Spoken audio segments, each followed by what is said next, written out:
નમસ્તે મિત્રો, મારું નામ કરીના છે અને હું રાજકોટ શહેરમાં રહું છું. કોરોનાના સમયમાં સરકારના નિયમને કારણે હું 12મા ધોરણમાં પાસ થઈ ગઈ. હવે હું કોલેજના પહેલા વર્ષની અંદર દાખલ થઈ ગઈ છું. હું ભણવામાં ખૂબ જ કમજોર હતી. મને કોઈ પણ વસ્તુ યાદ રહેતી ન હતી, પરંતુ મને ઘરેથી સારા માર્ક લાવવાનું ખૂબ જ પ્રેશર રહેતું હતું. કોલેજના પહેલા વર્ષની પરીક્ષાની અંદર હું ફક્ત સી ગ્રેડ મેળવી શકી. આથી મને ઘરે ખૂબ જ પરેશાનીનો સામનો કરવો પડ્યો. હવે મેં નક્કી કર્યું હતું કે હું કોઈ પણ ભોગે એ ગ્રેડ લાવીને જ રહીશ. હું શું કરું તે વિચારી રહી હતી. આમ તો હું ખૂબ જ સુંદર હતી અને પ્રિન્સિપાલ સાહેબનું ધ્યાન રોજ મારા તરફ રહેતું હતું. મને ખ્યાલ હતો કે પ્રિન્સિપાલ સાહેબ મારી સાયકલ હાંકવા માંગે છે. આથી મેં મનોમન નક્કી કર્યું કે મારે જો એ ગ્રેડ માર્ક લાવવા હોય તો તેની સાથે સંબંધ વધારવો પડશે. ધીમે ધીમે હું પણ સાહેબને મારી તરફ આકર્ષિત કરવા લાગી. બીજા વર્ષની પરીક્ષાઓ નજીક આવી રહી હતી. મને ટેન્શન પણ વધી રહ્યું હતું. એક વખત કોલેજનો સમય પૂરો થયો એટલે હું થોડી વાર માટે લાઇબ્રેરીમાં ગઈ. કારણ કે બધા વિદ્યાર્થીઓ કોલેજમાંથી જતા રહે. મેં અડધો કલાક રાહ જોયા પછી કોલેજમાં હવે કોઈ ન હતું. સાહેબ પોતાનું ઓફિસમાં કામ કરી રહ્યા હતા. હું ધીમે ધીમે તેના રૂમ તરફ આગળ વધી. મેં દરવાજે ટકોર કરી અને સાહેબને પૂછ્યું, શું હું અંદર આવી શકું? સાહેબે કહ્યું, હા. એટલે હું અંદર ગઈ તો સાહેબ મને પૂછવા લાગ્યા કે બોલ, શું કામ હતું? હું કાંઈ બોલી નહીં તો તે મારી તરફ એક નજરે જોવા લાગ્યા. આજે મેં ખૂબ જ સુંદર મજાની સાડી પહેરી હતી અને એમને અંદર હું ખૂબ જ સુંદર દેખાઈ રહી હતી. સાહેબ કહેવા લાગ્યા કે બોલ તો ખરી, શું કામ હતું? શા માટે તું મને મળવા આવી છે?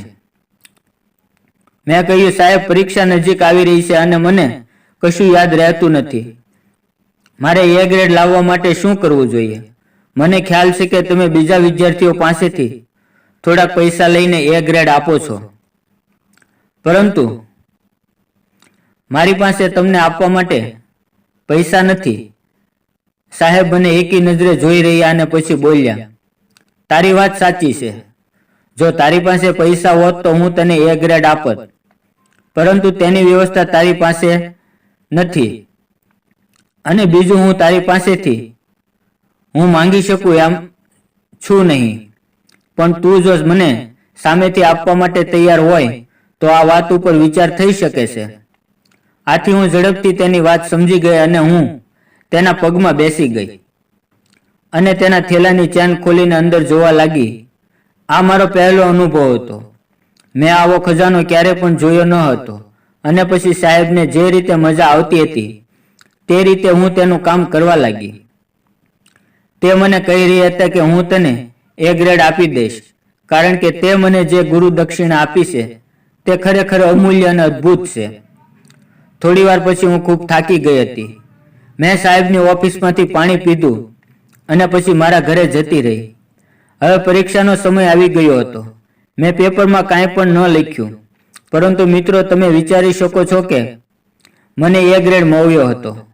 હું પણ ખુશ હતી અને મારા ઘરના પણ ખૂબ ખુશ હતા અને સાહેબ પણ ખૂબ જ ખુશ હતા. હું મનોમન વિચારતી હતી કે આમાં કાંઈ બાજરો ભરવાનો ના હોય તો આનાથી આપણું કામ બની ગયું છે, તો પછી લાંબો વિચાર કરવાનો ન હોય.